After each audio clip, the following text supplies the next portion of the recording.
Ayong buntag sa tanan mga kaanggol. So, karong buntaga mag-anggol ta para sa 2 PM draw.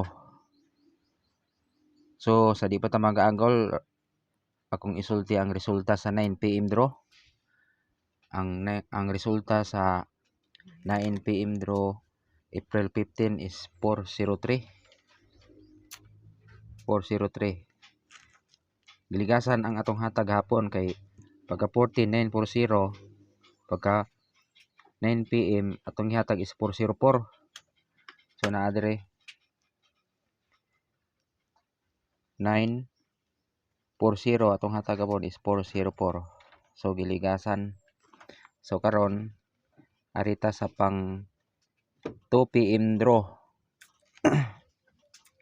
Review ta. So gahapon pitsa 15 2 PM draw ang resulta is 324. So di man nagikuha si 324. So diri ni duol ra ni sa 412. So naa diri naa diri ang 412. Pag pitsa 14, so pagka pitsa 15 naa diri ang 324. So gilukdora. So gahapon pag 5 PM mao ni ang resulta is 937. Okay. So karon mag-anggol ta para sa 2 PM draw. Arita sa 324. So move ta pa ilalom. Bantay-bantay ta ining kining numero ha 176. Pwede sad ta ari naa diri ang 156. So kay hapon sa 5 PM mao man ni ang resulta 937. Arita sa babaw 324. So may posibilidad ning 194.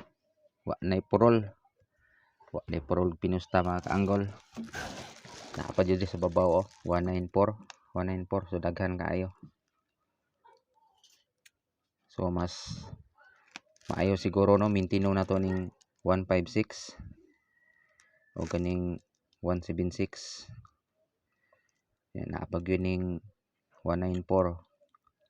Naapag yun ning 384 Gatuyok ra gyud ang resulta gapong adlaw mga kaanggol.